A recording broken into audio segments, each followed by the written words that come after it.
얼마 전 시장 조사 전문 업체인 엠브레인 시장을 전문적으로 조사하는 기업입니다. 이 엠브레인이 우리나라 국민들이 요즘 정신적으로 얼마나 건강한가, 정신 건강도를 7월까지 조사를 하고 그 결과를 내놓았습니다. 그 결과에 따르면 우리나라 국민의 71.6% 정도가 자신이 지금 불행하다고 생각을 하고 있었습니다. 행복하지 않다, 그렇게 조금 말을 바꾸면 더 될 것입니다. 행복하다고 생각하지 않는 사람은 불행하거나 행복하지 않기 때문에 그냥 할 수 없이 그럭저럭 하루를 버티면서 살아가고 있다, 이렇게 우리가 풀이할 수 있지 않겠습니까? 여러 가지 요인들이 있겠죠. 경제 사정들이 좋지 않으니까 참 살기가 벅차다. 그런데 이처럼 불경기가 이어지면서 나는 참 불행하다, 그렇게 스스로 생각할 수가 있을 것입니다.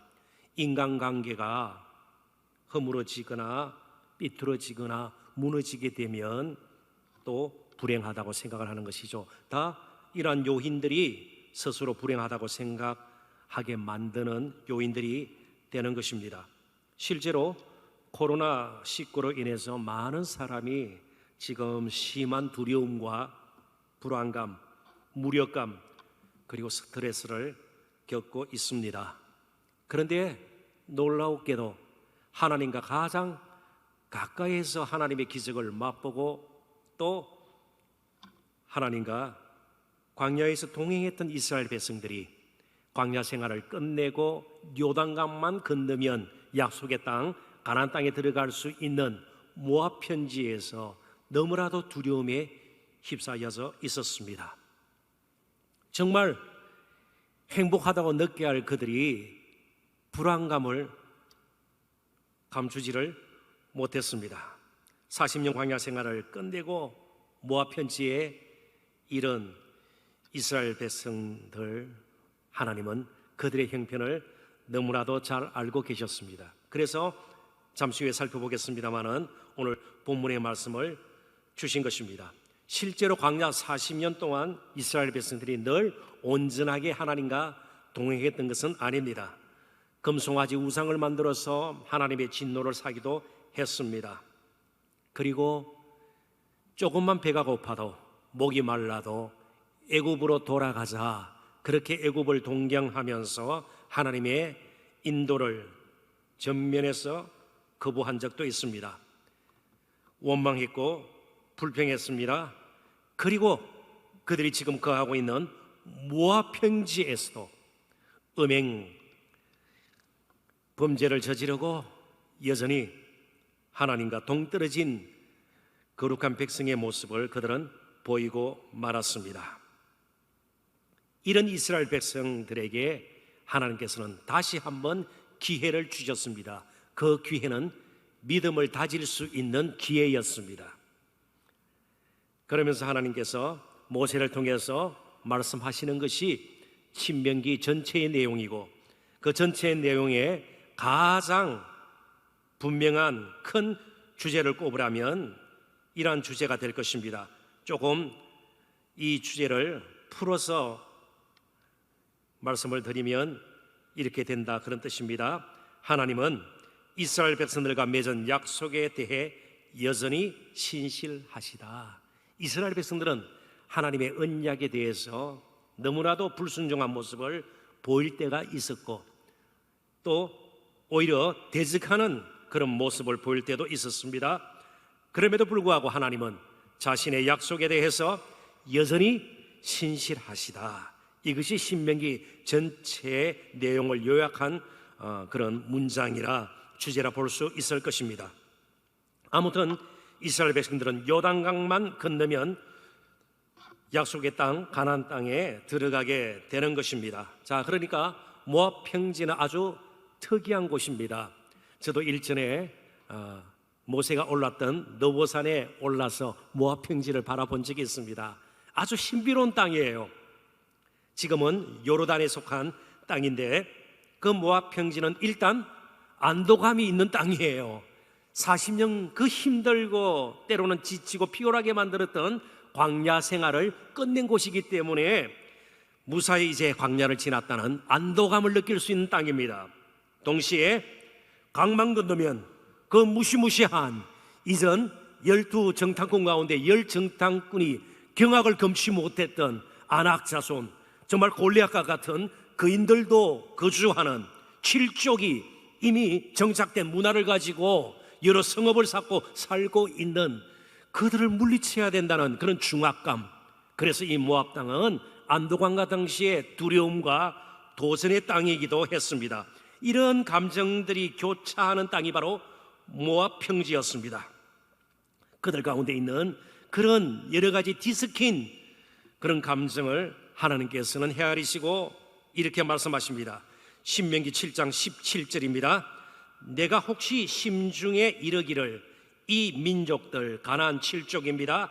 7족속입니다. 나보다 많으니 내가 어찌 그를 쫓아낼 수 있으리요 하리라마는 이스라엘 백성들의 심중에 있는 것을 하나님은 끄집어내어서 이제 펼쳐내었습니다.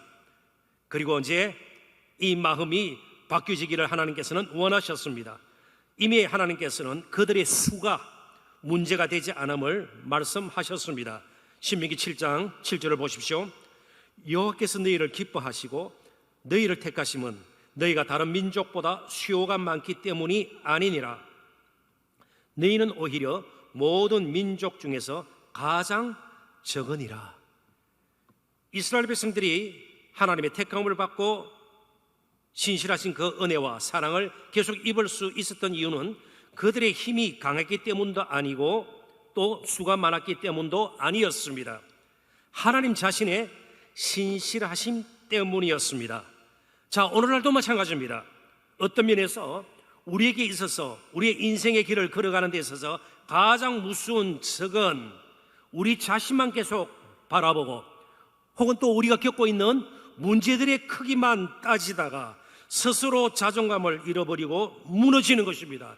이게 사실은 가장 우리가 무서워해야 될 부분이에요. 두려움에 휩싸인 채 하나님이 보이지 않고 앞길이 보이지 않는 것입니다. 약속의 땅 가나안 땅조차 희미하게 보이는 것입니다. 그래서 하나님께서는 이스라엘 백성들에게 가나안 전쟁을 앞두고 가장 필요했던 것이 무엇인지를 하나님은 아시고 그들에게 이런 기회를 주셨습니다. 말씀으로 기회를 주신 것이죠. 믿음을 다시 다져라. 오늘 우리에게 필요한 것이 믿음을 다지는 것입니다. 계속해서 크고 놀라운 하나님을 우리가 바라보는 것입니다. 계속해서 의지하는 법을 배워나가는 것입니다. 하나님의 손은 절대로 짧아지지 않습니다. 우리를 도우실, 붙들어 주실 그 손은 결코 짧아지지 않습니다. 우리가 어떤 상황에 있든 어떤 형편에 처하든 어디에 있든 어떤 문제 가운데 있든 하나님의 손, 그 능하신 손은 다 뻗쳐서 우리의 문제를 해결하실 수가 있고요, 우리를 붙들어 주실 수가 있고요, 또 우리를 도우실 수가 있는 것입니다. 사람의 손은요, 이제 시간이 지나면서 병에 걸리거나 쇠약해지면 떨기 시작해요. 그래서 자신의 숟가락조차 잡기 힘든 경우들이 있게 되죠. 그렇습니다. 우리의 손은 온전치가 않아요. 잘못 사용하기도 해요. 이 손을 가지고요. 그렇지만 하나님의 손은 우리를 돕고 늘 어려운 길을 따라서 우리를 능히 붙들어 이끌어 가실 수 있는 손이에요. 언제든지 이스라엘 백성들을, 저와 여러분을 붙들 수 있는 강하고 능한 손입니다. 자, 이런 생각을 가지고 본문 21절을 다시 한번 보도록 하십시다. 너는 그들을 두려워하지 말라. 너의 하나님 여호와 그 크고 두려운, 여기 두렵다는 것은 막 공포심을 조장하는, 불안하게 만드는 것이 아닙니다. 너무나도 놀라운 일들을 행하셔서 정말 그 앞에서는 우리들이 경외심을 가질 수밖에 없는, 그래서 때로는 영어 성경에는 awesome이라는 표현을 씁니다. 너무 막 놀라우신, 너무나도 엄청나게 크시고 놀라우셔서 그 앞에서는 정말 떨 수밖에 없는 그 하나님이 너희 중에 계심이니라. 가나안 7족은 두려운 상대임에 틀림이 없습니다. 우리 앞을 가로막고 있는 여러 가지 생활 안팎, 몸 안팎, 우리 주위 앞뒤로 문제들이, 지금 코로나19가 여러 가지 경제 사정들이 막힌 우리의 앞길들이 우리에게 늘 평강을 주고 기쁨을 주고 그렇지 않아요. 현실적으로 어렵습니다. 우리에게 두려움을 가져다 줍니다. 불안함을 느끼게 만듭니다. 벅찬 상대임이 틀림이 없습니다. 그러나 하나님이 더 크고 놀라운 두려운 분이심을 알고 그 하나님이 신실하셔서 나를 포기하지 아니하시고 버리지 아니하시고 외면하지 아니하시고 나를 끝까지 이끄실 것이다. 이 믿음 다지기가 시작이 되면 우리는 두려움을 물리칠 수 있습니다. 두려움이 아예 없는 것이 아니에요. 그 두려움을 뛰어넘는, 그 두려움을 밀어낼 수 있는 그 확신이 어느 때보다도 우리에게 필요합니다. 하나님이 이스라엘 백성들 가운데 거하시면서 함께 하시면서 싸우시겠다고 약속하십니다. 그래서 우리의 삶에는 항상 하나님의 능력, 하나님의 강하심, 우리가 생각지도 못했던 하나님의 놀라운 펼치시는 일들, 이것이 늘 우리에게는 아주 소중한 자산이요 우리의 능력이 되는 것입니다. 그러므로 우리는 더 자주, 더 깊이, 더 간절하게 하나님을 찾아야 합니다. 그래서 얼마 전부터 저희들은 영상이지만 새벽 5시에 시작되는 새벽 기도에 동참하자. 우리 교육자들도 마찬가지고요, 우리 시무장로님들은 이미 시작을 했습니다. 우리 교육자들도 늘 해왔듯이 그렇게 하고 있고요. 정말 이 기도 운동을 통해서 우리가 회개해야 될 것이고요, 이 기도 운동을 통해서 회개와 더불어서 회복의 놀라운 하나님의 그런 능력을, 그리고 새롭게 하시는 그 은혜를 경험해야 할 것입니다. 이제 이스라엘 백성들은 조금은 우리 표현입니다만은 올 때까지 다 왔습니다. 이제 갈 데가 없어요. 다른 길이 없습니다. 새로운 길이 없습니다. 다시 광야로 돌아갈 것인지, 안 그러면 가나안 땅에 들어갈 것인지. 근데 광야로 돌아가고 싶지는 않을 거예요. 이미 한번 실패한 경험이 있지 않습니까? 다른 길이 없어요. 가나안 땅으로 들어가야 돼요. 그러려면 믿음으로 가야 되는 겁니다. 자신의 형편, 자신의 능력, 자신의 여러 가지 겪고 있는 문제들만 부둥켜 안고 거기서 씨름하면서 주저앉을 수는 없는 것입니다. 이스라엘은 작아도 하나님은 크신 분이십니다. 이스라엘은 약해도 하나님은 강하신 분이십니다. 그분이 함께 하시기에 두려워하지 말라는 것입니다. 어떻게 애굽에서 나와서 광야 생활을 끝낼 수 있었는지 필요하다면 잊지 말고 기억하라. 18절 19절에서 말씀하고 있죠. 오늘 지난 8월 말까지 우리가 이 어렵고 힘든 때를 어떻게 살아왔는지, 그래도 신실하신 하나님께서 은혜를 베푸셔서 우리가 지금까지 살지 않았는가. 오늘 이 새벽에도 한 달을 맞이하면서 우리가 하나님 앞에 예배할 수 있는 여전한 건강과 또 마음, 그리고 은혜를 베푸셔서 정말 하나님을 경배할 수 있는 자리까지 나오게 하신 것 너무 감사하지 않습니까? 오늘 우리를 두렵게 하는 것이 한둘이 아닙니다. 새로운 한 달을 맞지만 우리가 겪고 있는 문제들은 만만치가 않습니다. 그러나 모압 평지의 하나님, 그 크고 두려운 하나님은 지금도 우리와 함께 하십니다. 그런데 또 잊어버리기 때문에 우리에게 하나님은 더 큰 은혜를 베풀어 주셨습니다. 하나님이 우리와 함께 하신다는 사실을 늘 분명하게 확신하면서 살 수 있도록 그분의 독생자를 이 땅에 육신을 입고 우리와 함께 하시도록 보내주셨습니다. 그래서 마태복음 1장 23절에 보면 그분의 이름을 임마누엘이라, 하나님이 우리와 함께 계신다. 그래서 예수님께서 영으로 우리와 영원토록 함께 거하기로, 우리 가운데 계시기로 작정을 하셨습니다. 그리고 그분의 십자가의 구속의 은혜를 입은 우리에게 그 크고 놀라운, 그 누구도 대항할 수 없는 강하신 능하신 하나님을 이제는 예수 그리스도의 이름 의지해서 우리는 아바, 아버지라 부르게 되었습니다. 그 크고 놀라우신 하나님을 우리는 가장 친밀한 가까이서 함께 하실 수 있는 우리의 아버지가 되게 하셨습니다. 어렵고 힘들수록 뒤를 한번 돌아다 보십시오.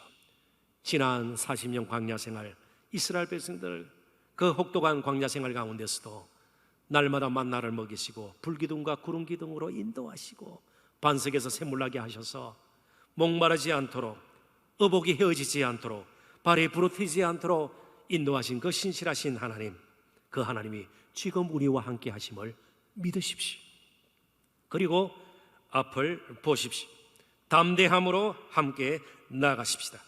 9월에 일어날 모든 일도 지금도 우리와 함께 하시는 임마누엘, 가장 우리를 사랑하시고 날마다 신실하게 은혜 가운데 우리를 붙드시는 주 예수 그리스도의 소원 안에서 이루어질 뿐임을 결코 잊지 말았으면 좋겠습니다.